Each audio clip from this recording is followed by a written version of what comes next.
Hey spooksters, Diandra here. Welcome to Secondhand Horror, a show where we find interesting, unique horror books and read them to you like you're 5 years old. This week we're continuing our series on Totentanz, the 1985 novel about a creepy carnival that just shows up in a town and some teens have to figure out how to overcome the evil. We are heading into a couple of longer chapters, so we're just gonna kind of feel it out and go little by little. Okay, but next up is chapter 11.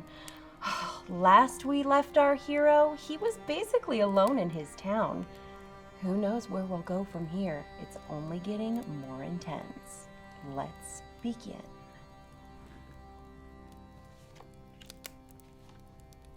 Chapter 11. Jeff Scott opened his eyes. For a moment, there was a disorientation. Where am I? Instantly, he knew the answer. I'm back. There had been the long, cold darkness, sleep without sleep, slumber without rest or real dreams. Where did he go at those times? He didn't know. Did he go nowhere?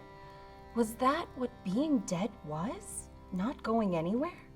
He remembered dying well enough, the vain fight for breath, his eyes so full of pressure he thought they would burst out of his head, the sickening wetness in his crotch, and then the explosion in his mind, his eyes, his lungs. And the hate. He remembered the hate well enough too. But what had happened after that? He recalled only snatches of it, bits of vision, but mostly nothing. He had gone somewhere else. The next thing he remembered for sure was a damp, dark place, with the smell of rotting wood filling his nostrils. He had reached out and felt wet, decaying wood and wet soil. He had brought his hand over his body to feel his other hand, and it had felt the same as the wood and the earth, damp and soft. Then there was a great weight lifted from him, and he was in his clothes on a footpath under real moonlight, next to an open, unmarked grave above Montvale. Ash appeared soon after that, and no matter where he went, Ash seemed always to be there, sooner or later. And he had known he would return to Montvale sooner or later, and later had come. But where had he been before he had been lifted from the ground? He didn't know. So now he was awake, or what passed for wakefulness. He wondered why he had to pass through these periods of rest. It wasn't like being a vampire. He laughed at the thought of vampires now. At least they could drink, even if it was blood.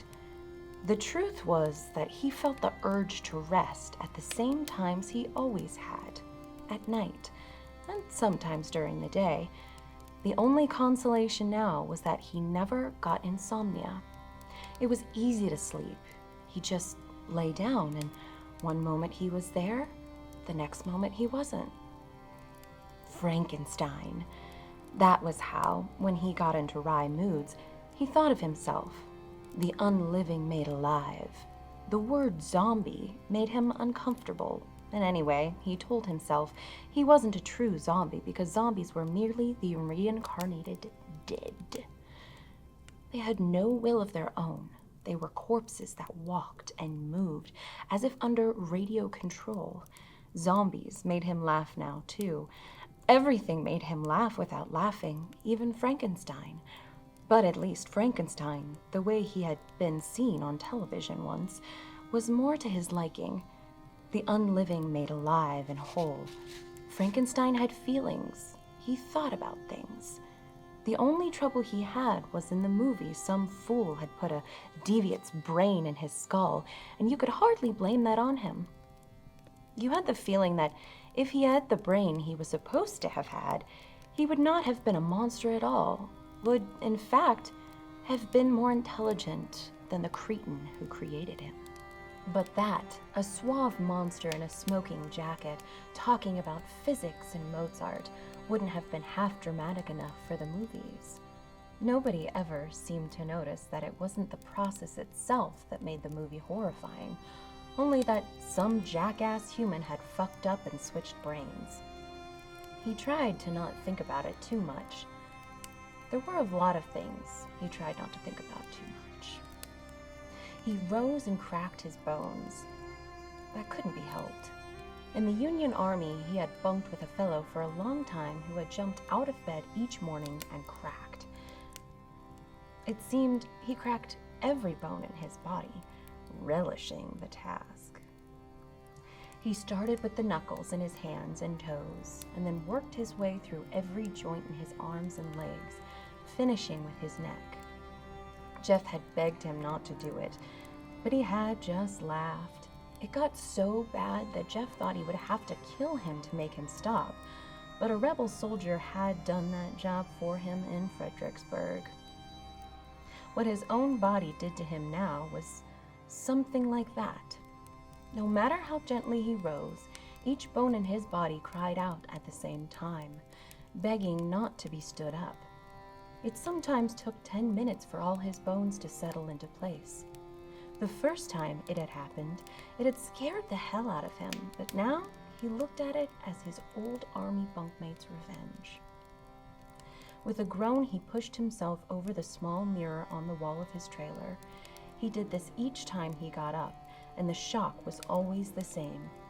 In the glass, he saw his face, but not his face.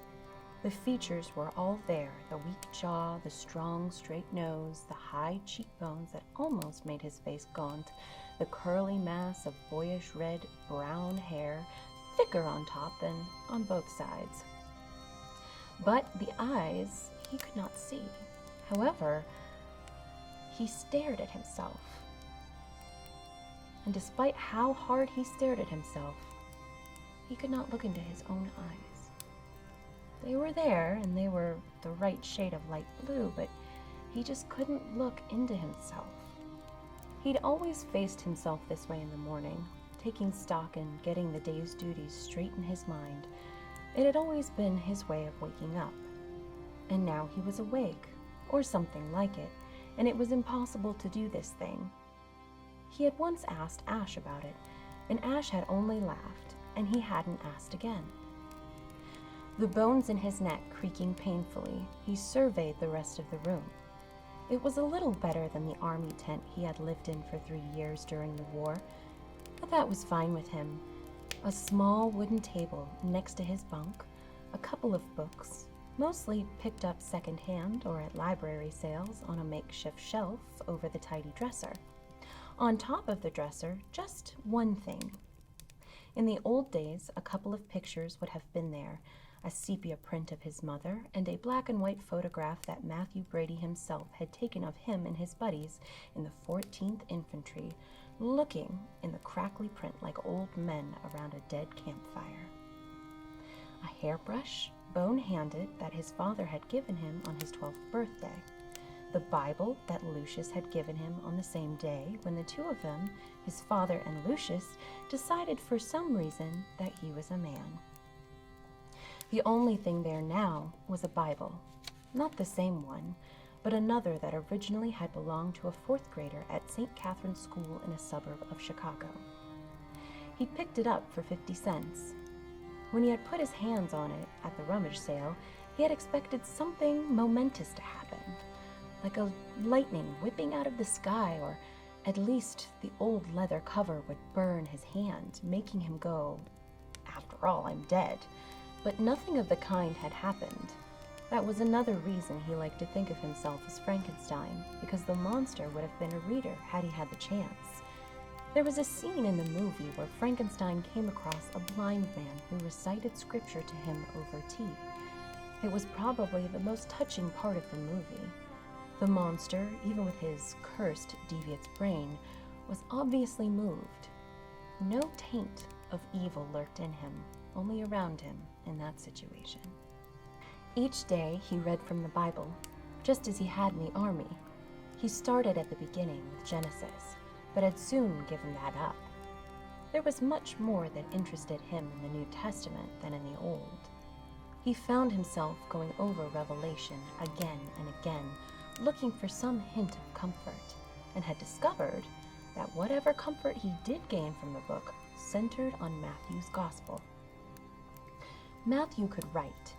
He was not a blind lunatic like the other 3 gospel writers. He had a keen eye for detail and seemed to cut to the bone of the matter without embellishing it.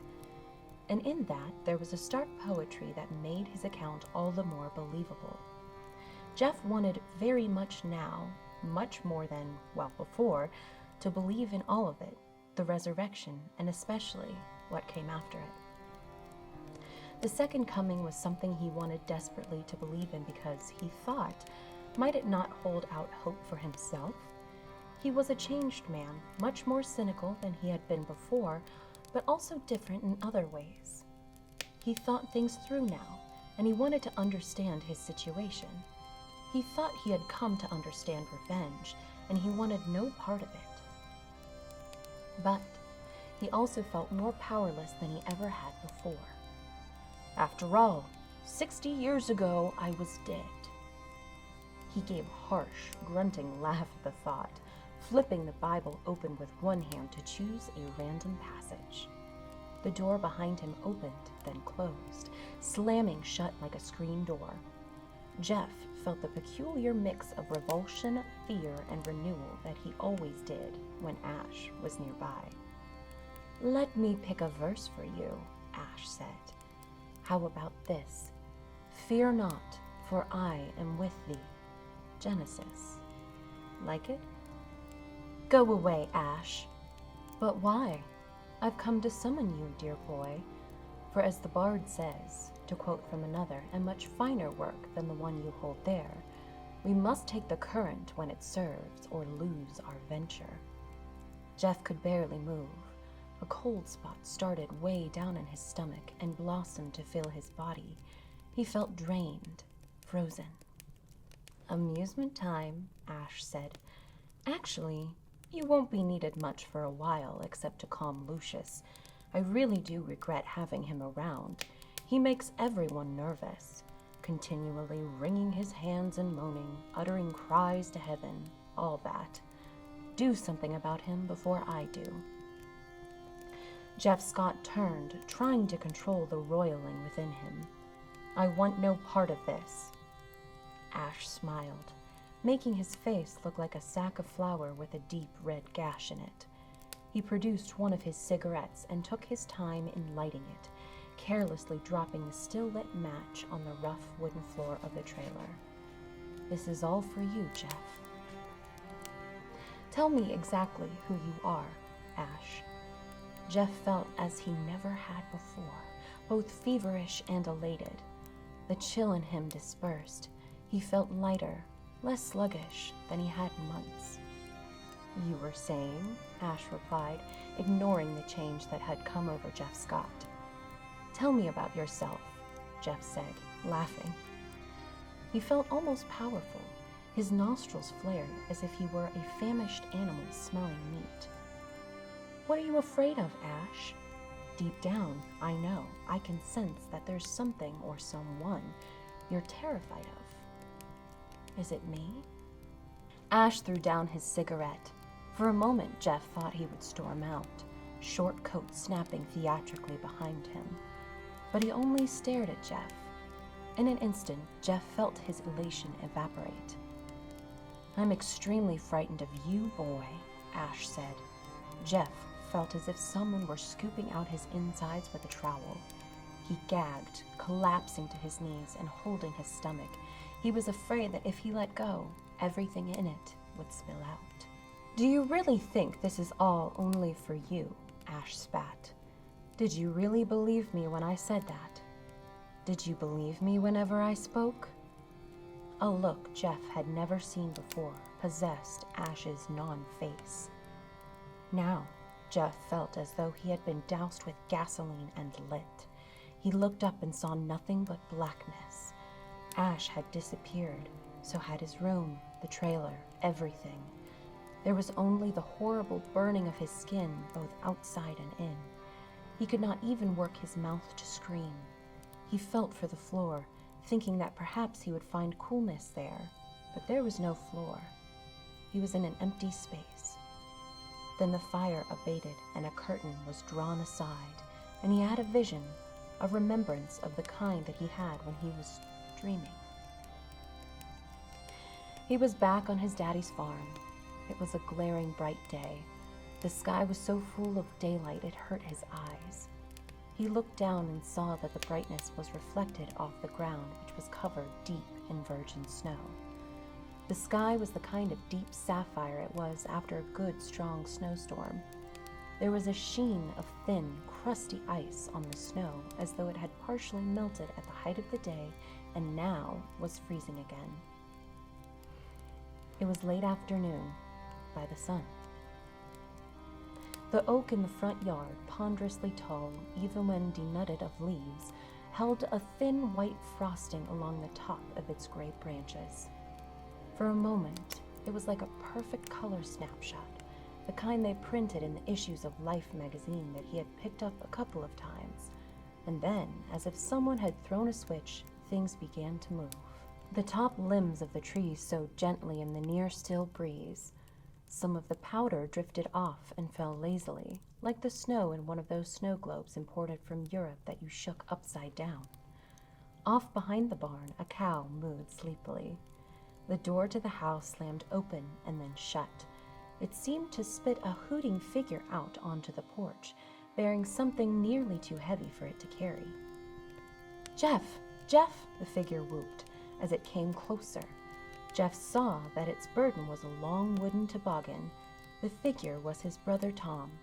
He was dressed in heavy boots and a bright-colored knitted muffler and a buff-colored coat that was too big for him. There was a smile a mile wide on his face. He suddenly threw the sled down and grabbed Jeff. There were tears in Jeff's eyes.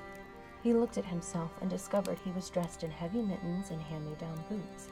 And his brother, who had not been alive to him since 1861, his brother who was 120 years dead, speared through the heart by a Confederate bayonet, was standing before him, shouting into his face and grinning as if it were yesterday.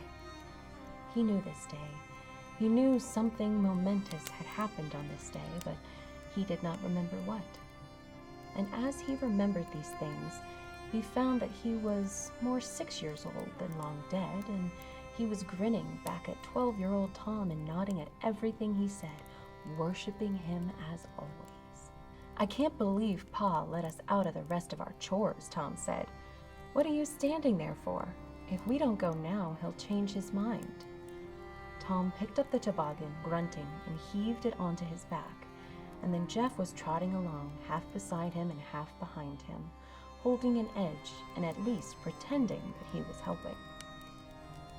They passed the white-coated carousel, dead for the winter, its horses wearing snow caps, and in a few minutes they had left the farm behind and were making the long, slow climb up the shallow hill, way off at the far edge of their land that led to the real hill where the sledding was done. Before long they were both puffing heavily, and they stopped, dropping the toboggan on the ground where it made fine cracks in the crusty top layer of snow. They looked back at their father's house, and before them the town of Montvale. Then they looked at their own breath and the smoke that it made in the air. "Pa said I could order those stamps from New York next month," Tom said. Jeff smiled, not really knowing what stamps were, except that they were little square things that Tom pasted, using little tongs, on a book. He wanted some himself, and knew that he could have them when he started getting an allowance too. Right now, he got a penny every now and then from Tom, sometimes 2 pennies from Pa when they went into town to the general store with its candy jars.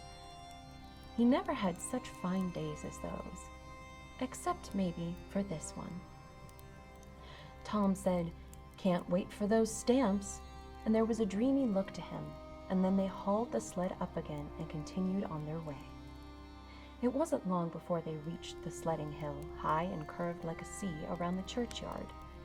There was a rickety fence separating the sledding track from the cemetery. The same fence failed to separate the boys from the cemetery in October around Halloween, or sometimes when the older boys drank in the summer and made dares on one another.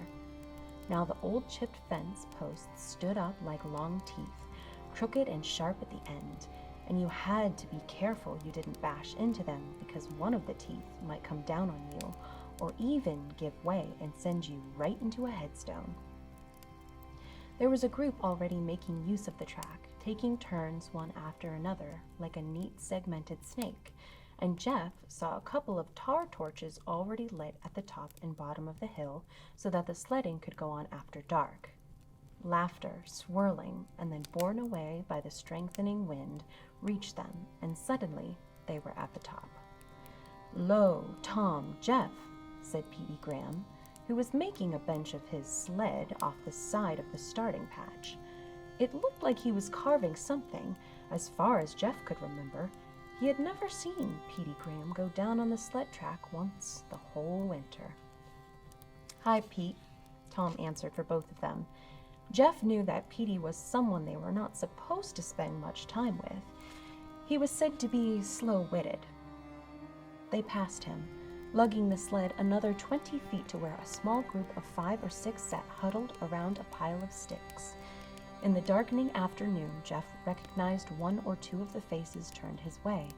The parson's boy, John Major, and his brother Henry, the mayor's daughter Melissa.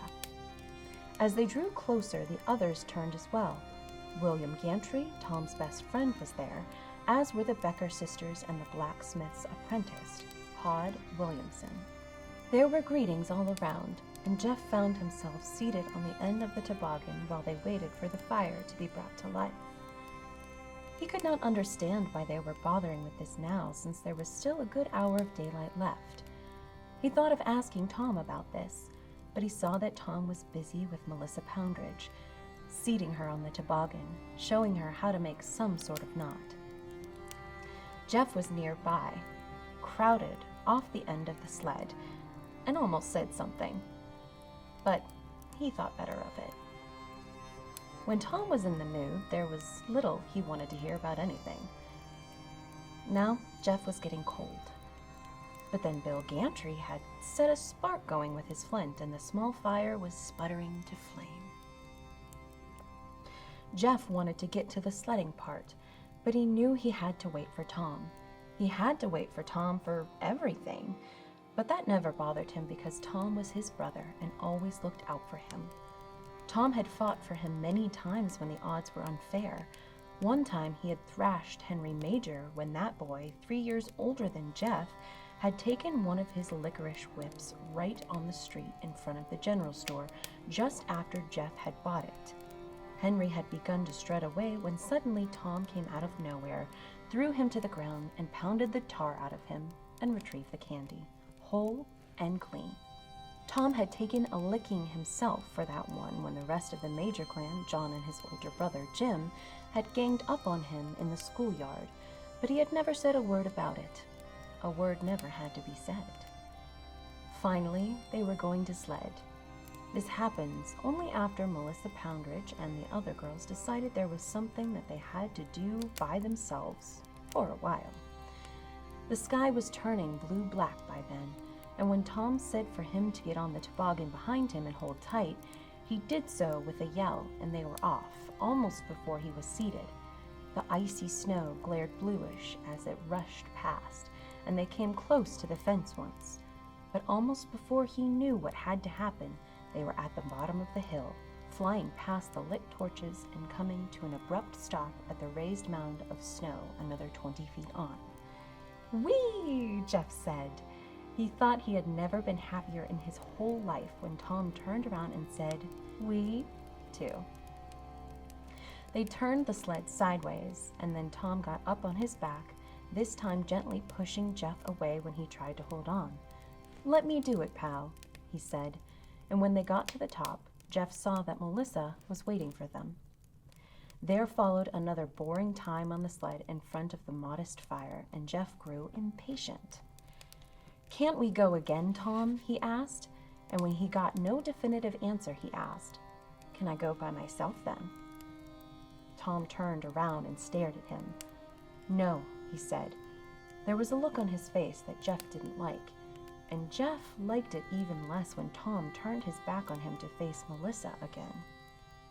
He sat still for a few minutes, trying hard to interest himself in John Major's story about how he had pulled Bessie McAllister's pigtail in class that morning, and then turned back to his primer before Mr. Glass could react, thereby getting away with it. And then Jeff asked Tom again, "Why can't I go by myself?" Tom tried to ignore him, but Melissa said in a petulant voice, "Why don't you let him, Tom? Get him out of here." Suddenly, Tom turned toward him. "All right, little kid," he said. Jeff never liked it when he was called little kid. "Go on down, but hold on tight." Instantly, Jeff was up, laying his hands on the toboggan, and instantly he regretted what he had asked for. Tom, when he saw, had turned back to the girl, but Bill Gantry was eyeing him in a way he disliked.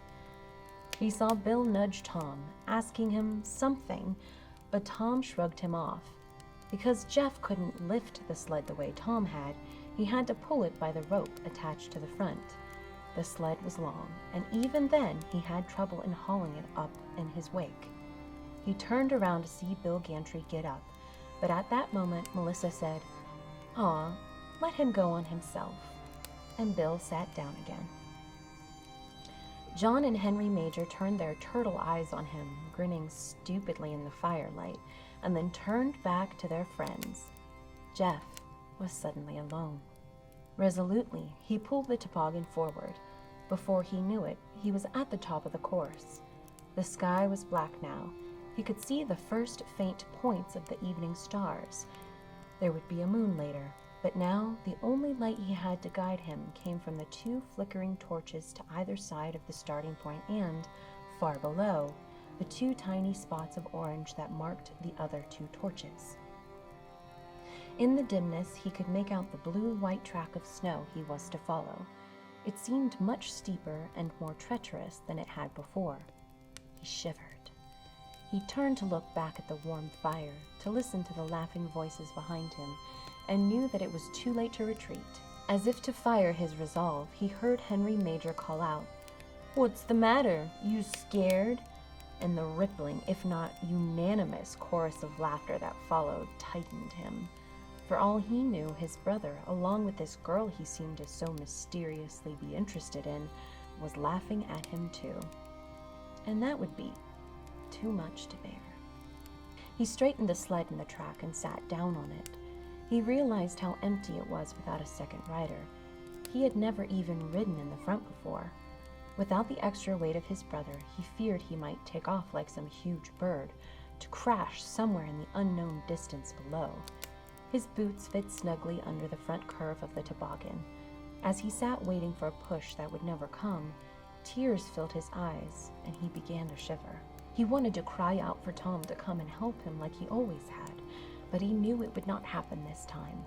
An invisible space had opened up between them, between him and his childhood. He felt trapped. He heard another snort of rude laughter muffled behind him. He imagined the Major boys snickering at him again. Why didn't Tom stand up to them this time? He felt that space widen even more.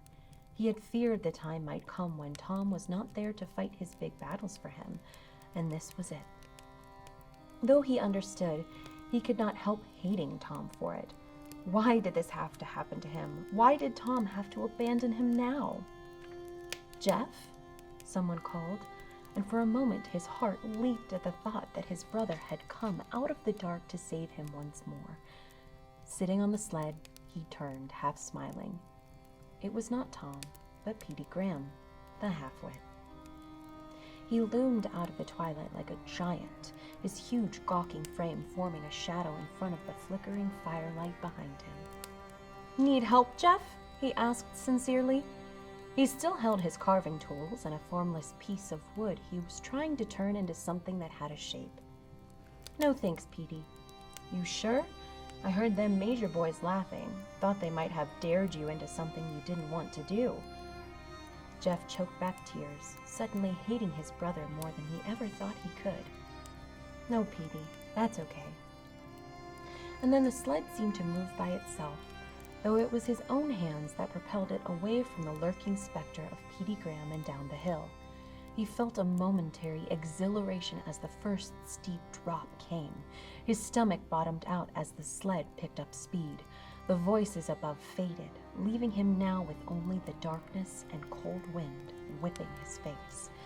The sled moved swiftly and expertly along the well-worn path, and the target torches at the bottom already seemed bigger.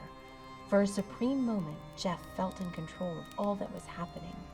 He felt grown up. But that moment passed.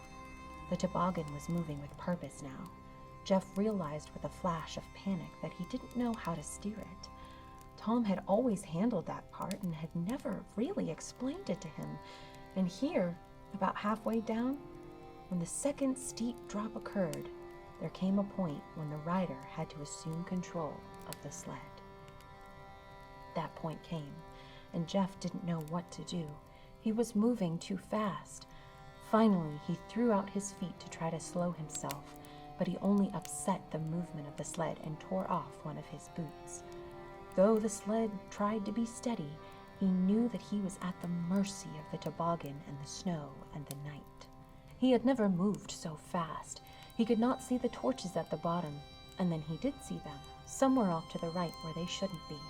He shouted, and something solid and black came up very fast, a chain of mountains it seemed, until he realized it was the half-broken fence around the churchyard. There was a momentary slackening in his speed and a thump as something ran under the sled. There was no time to think of this, because he was accelerating again. He thought he heard sounds above him, calls and shouts, but he couldn't be sure. He heard no laughter. Large blocks of night were moving past him, gravestones. He threw out his booted foot wildly, trying to stop his progress, and his knee abruptly buckled under him, throwing his chin into the front of the toboggan. He nearly lost consciousness. Still, he did not slow down. Then, before him, he saw twin lights at the bottom of the path, and a wild hope sprang up in him that all this was miraculously, that he had somehow come through the cemetery and regained the path. But this was not so. Once again, he saw the fence, long, tapered fangs of wood, rushing at him until something intervened, a huge mountain of formed stone, large and curved, with a looming cross on top of it. The toboggan hit it, and his last, agonized, hate-filled word before he flew off the sled to slam into the object was, "Tom!" He awoke in mud. There was mud in his mouth, and he seemed awash in wet blackness. He turned over. The sky was slate-colored and low, so overcast that it looked as though it touched the earth. There was rain, too, a solid, unending fall of water that made him want to turn over again and bury his face in the mud. His mind cleared a little. There was shouting all around him and screaming. "Tom!" he called, and in answer, someone to his left gave a groan. He turned his face in that direction and saw a human form, certainly not his brother Tom, trying to turn toward him. The prone figure seemed made of mud, with a heavy mud-colored overcoat and something in one hand, a long stick, it looked like, also mud-colored. It was a rifle. The man holding it groaned once more. There came excited shouting near him, and Jeff managed to raise his eyes out of the mud to see a dim line of men running his way. He saw that they were wearing gray overcoats and had bayonets lowered. Behind him, he heard more cries, though they were farther away and less enthusiastic. The running men were nearly upon him when the groaning man to his left gave a loud shout and suddenly rose to his feet. He was delirious. His rifle was still in the mud. He held his hands out and shouted, "Captain! Captain!" Jeff rose now and saw that the man had a beard, cropped close to his face. Despite that, he could not have been more than 19 or 20. He thought he was a soldier of his own army. Jeff did not know him. He must have wandered in from another regiment. Then the gray coats were upon them. As the groaning soldier lurched forward, he gave a sudden scream and was driven back and down into the mud by a bayonet held by a Confederate soldier with a half-wild look on his face. The rebel's mouth was open, and to Jeff he looked half man, half fish. gulping wildly at the air as if it held water that he needed for sustenance. The downed man's scream seemed to waken him, and he suddenly looked very frightened, trying desperately to remove his bayonet from the struggling figure. His fellows were streaming by him, yelling curses and encouragement. Finally, in a panic, the gray-clad soldier put his foot on the screaming man as if he were a clod of earth and pulled his rifle free. The man sank back into the mud, twitched, and then lay inert as the Confederate moved on. Jeff kept still as death, with his face toward the bayoneted soldier, his teeth clenched to keep him from crying out loud. He felt a heavy boot on his ankle and wanted to yell at the pain. The boot moved on, grinding into the skin below his heavy trouser, but he managed to keep quiet. After a time, all the cries and other sounds receded. Jeff screwed up his courage and turned his head toward battle. There was a fog of rain and smoke back there, with vague forms moving in and out of it. Besides that, there was nothing but mud and gray sky. He looked the other way and saw no reinforcements or laggers, so he raised up on his elbows and knees and crawled over to the bearded soldier. "You hear me?" he whispered, moving down close to the man's ear. He turned the man's face toward him, away from the mud. The eyes were glassy and half closed. Remembering what he had seen others do, he reached down to the man's neck and felt for a pulse, but there was none. And his hand moved away. While it did, it felt something slick and wet, not like mud, and he had to hold himself from vomiting when he saw that the Confederate soldier's bayonet, in being torn loose, had ripped the front of the man's chest almost to his shoulder blades. Most of what had been in his chest lay out on the ground or covered in front of his uniform. Jeff must have fainted, for when he awoke, the sounds of battle were gone, and it was night. Rain was still falling. He tried to stand but could not. His lower leg, where he had been trod on, was sore and swollen and ached terribly. He heard a sound close by and tried once more to rise, but fell back down heavily and lost consciousness again. He was awakened by the strike of something flat and heavy against his ribs. He grunted and rolled over, blinking at bright sunshine and even brighter blue of the sky overhead. A shape was partially blocking that light, and he soon focused on it, pulling himself up into a sitting position. The figure was gray-clad, and his heart sank. "Get on up, Yankee boy," the soldier said, prodding him hard with the butt end of his rifle. When Jeff made a tentative move, his swollen leg collapsed and he fell back down. The soldier butted him harder in the same spot. "I said get up, boy." "I think my leg's broken," he told the soldier, trying to sound reasonable. "Bull drop it is. Get up." Again the flat of the rifle rammed into the same sore spot. Not realizing what he was doing, Jeff rose with a shout and grappled with the rebel. The gray coat gave a bawl of surprise and fell back into the drying mud. They wrestled as if they were in a farmyard pen back home. To his surprise, Jeff easily mastered his adversary, taking his gun and throwing it off to one side. He had planted 2 solid jabs on the other's jaw and drawn his fist back again when he was hit solidly on the head from behind and went down. He awoke this time to find 2 soldiers standing over him. The one he had beaten to the ground and another who had apparently been doing sweep-up with him. He felt soreness not only in his leg and on the back of his head, but in his ribs and farther down his back around his kidneys. They had obviously worked him over after he blacked out. When he put his arm to his head, another kick landed on his back, and he rolled over with a loud exclamation. "Seems we got us something real special here," one soldier said to the other. "Get up," the one who had originally found him said in a harsh tone. Jeff pulled his legs from under him and sat up, waiting for further blows and half covering his head. "Sure hope you're a Reb, boy," the second soldier said. "He don't look like no Reb," the other said, and then he laughed hoarsely. "Get the hell to your feet." Jeff got up, an ache at a time, and then he discovered that his uniform was gone. He was clad only in his long johns. "Put your clothes back on," one of the two rebels said. Jeff got his first good look at him. He was no more than 16, without a trace of chin hair. He had mean, hard eyes. The other looked 10 years older, but had the same grit-filled look about him. The younger, smaller one indicated that a pile of civilian clothes was on the ground next to Jeff's feet. "Where's my uniform?" Jeff asked. "Them's your clothes. Put 'em on," the older one said. "Give me my uniform," Jeff said, trying to demand but knowing how weak his voice really was. The older Confederate shook his head and grunted. "Sure hope for his sake he ain't no spy," he laughed. And then the other one stepped forward, and soon Jeff was on the ground again. When he rose to consciousness, it was nighttime, and he was in the back of an open wagon. The moon was up and almost half full.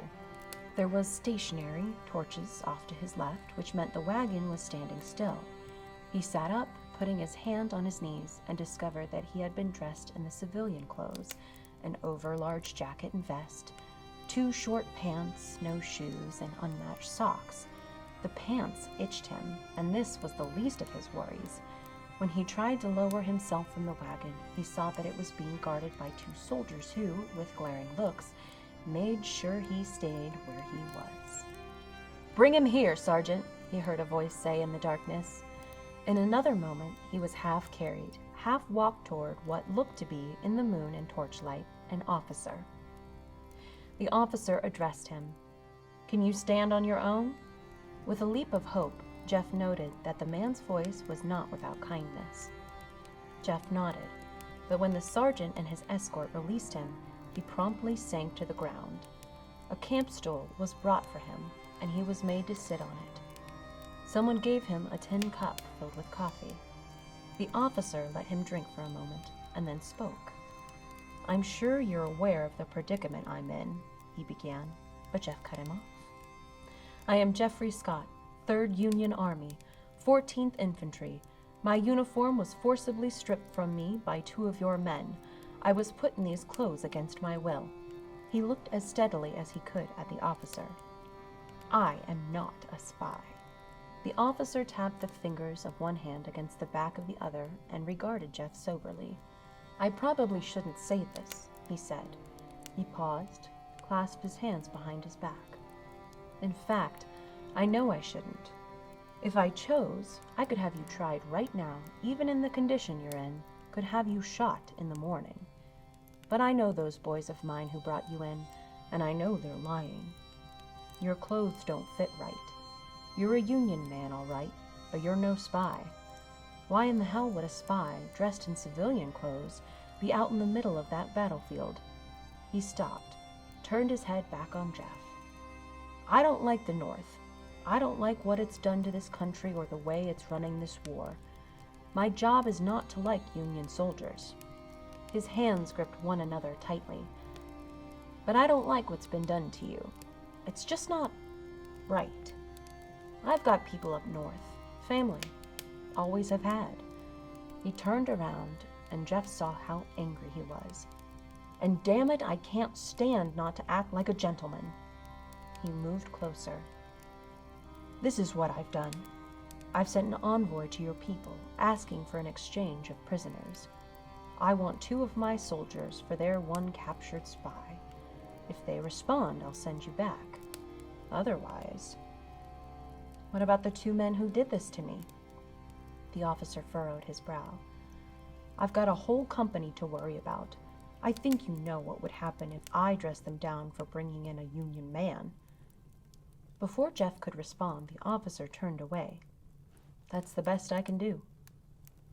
It was cold that night. No one offered him a blanket, though they did let him edge close to the meager fire that burned near the wagon. An eerie silence had descended over what had been a day before, one of the bloodiest battlefields of the war. Groups of men huddled outside their tents and in front of their fires and joked or swapped boasts about the women or their battle prowess. Jeff could hear the same activity in the Union camp across the field. Occasionally, when the wind was right, the strains of a lonely harmonica reached his ears. Someone gave him another cup of coffee, but no one offered to engage him in conversation. Just before dawn, he managed to stretch out in the back of the wagon and fall asleep. But almost immediately he was awakened by a sergeant with long mustaches and tired eyes. The sergeant looked at him coolly for a few moments and then spat deliberately on the ground. "Seems them bastards across the way want nothing to do with you," he said. Jeff was stunned. "I can't believe that. Say they know nothing about no spy. They even deny they know anybody by the name of Jeff Scott." Behind the sergeant, Jeff saw the first tint of morning, giving the man a faint orange silhouette in the chill air. The sergeant spat again and wiped a bit of spittle from his untrimmed upper lip. "Captain seems to think they just can't be bothered since you was found without your uniform on." Jeff's pulse began to race. "Can they do that?" The sergeant shrugged. "Union Army, friend." "Oh, God." "Yep," the sergeant said in a drawn-out way. "Seems we got to shoot us a spy this morning." He spat yet again and added, "Unless, of course, he was to get away." Jeff lifted his head, seeing the slight ironic smile on the man's face. "I don't like them two boys that brought you in," he said. "Me and the captain had a talk, and we decided you ought to escape. Might mean I'll take a day or two in the stockade, but I think I can see to it those two boys take the blame for me." "You'll do that?" The sergeant put up a restraining hand. "Hold on now, sonny. It ain't all peaches. You may even get shot on the way back over there. Then again, if you make it, you'll have to spend the rest of this war with them Union bastards." He spat again, wiped a sleeve across his mouth, and snorted. "You see, there's a war, and then there's the right thing. Sometimes the two don't mix, but sometimes they do. We don't have no blue boy uniform to put you on, so you'll have to take your chances." He stepped closer, and Jeff could smell tobacco juice. "And I gotta tell you, if this battle heats up later today and I meet you on that slab of mud, there's nothing on God's bastard earth that'll make me hesitate before putting a ball of lead in your heart. You hear me?" Jeff nodded. Almost before he knew it, the sergeant had him down off the wagon and out on the battlefield. He was given a 30-yard lead, and then the sergeant set up an alarm. Soon there were shouts and a few tentative rifle shots over his head. He ducked low and crawled on his belly toward the Union lines, which were farther away than he had thought. He moved quickly, with intermittent shots still ringing over him.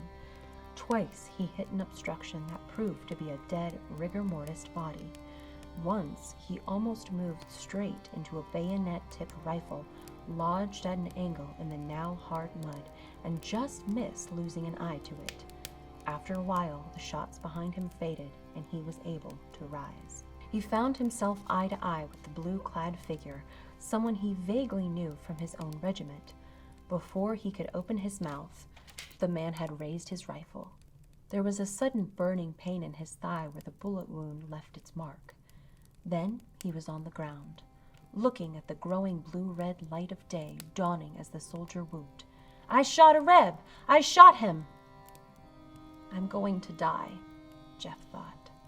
A hatred as he had never known, a hatred mixed with a solid fear of death, especially of this unjust death, filled every pore of his body. He screamed, clutching at the dawning day with his fingers, trying to hold it. He could taste the hate and the fear. The blue sky began to pull away, and there was blackness behind it, stark, rock-solid blackness that was curling down around him, and there was someone very close, just behind or in front of him, sucking voraciously at the fear and hatred and turning to ask him. But in an instant, it was all gone. The blue sky was back, and the hate and fear diminished. The boy who had shot him was crying, "My God, it's Jeffrey Scott!" And someone else, interrupting in a calm, hard voice, said, "He'll be all right. He'll live." Yes, he exulted, his mind bursting with joy, and the fear and the hate bled out of him. "I'll live!" But then he was on the scaffold in Montvale, and Mayor Poundridge was staring up at him calmly, and the ground gave way, and that horrible bursting pressure came into his chest, and hatred returned. Fear returned as well. Only this time it didn't go away. It got worse instead. I'm dying, he thought, and the hatred filled him as it had on the battlefield. But now it spilled over and exploded along with his head and eyes and lungs. Even as the last molecule of air was wrenched from his chest by his screaming blood, as his red corpuscles cried desperately for more air and found none, his body, his blood, all of them screamed hate. His eyes, burning like coals in their aching sockets, looked out at them, those he had grown up with, played with, fought with, and wanted to see them dead. All of them. They were responsible, and even more than the continuation of his own life, he wanted their lives ended. The mayor, the sheriff, the major boys, Melissa Poundridge, who had promised herself to his brother Tom and then, when Tom went off to fight, hooked into married Tom's best friend Bill Gantry, whose rich father had bought his son's way out of the war. All of them. Death, he screamed, using not his lungs, because there was nothing in his lungs to make the words with, but his soul. Death, he screamed, and their astonished faces must have thought he was speaking of his own, though he meant theirs. The death of Montvale was what he beseeched, and then the fear and hatred consumed and ate him up, and the sky turned black. The world was pulled away like elastic, and the black dropped down around him, and that voice was once more beside him, breathing into his mouth, fanning the flames of hate and fear, and at the same time sucking them out of him, saying yes to his prayer of death, the mouth of this thing on his mouth. Jeff Scott heard laughter, and he looked up from the floor of his trailer to see Ash's shape looming over him. Ash was in the trailer with him, but he was also seeming to be everywhere else, occupying the whole frame of Jeff's mind as well as his vision. For a moment it seemed that Ash's face was pressed to his, that fish-like, slit, red mouth on his own, but this was only a memory, and then he looked up and saw Ash's shape, distinct and man-sized now, turn from him and walk to the door of the trailer. "I'll be back for you soon," Ash said, still chuckling, and the door to the trailer opened, not quite banging shut before Ash continued, "You'll be ready." And Jeff Scott, in despair, knew it was true.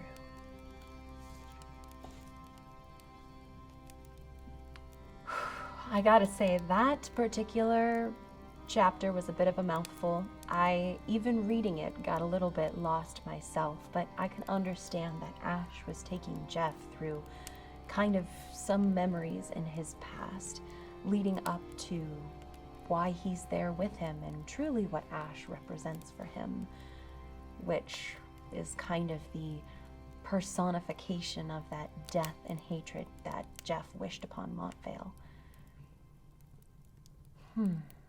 I'm curious as to how Jeff fits in this story. Will he end up becoming like a hero at the end and maybe teaming up with Reggie against Ash, who is pure evil? I guess we'll just have to find out next week on our next chapter of Totentanz. Thanks for joining me, and I'll see you soon.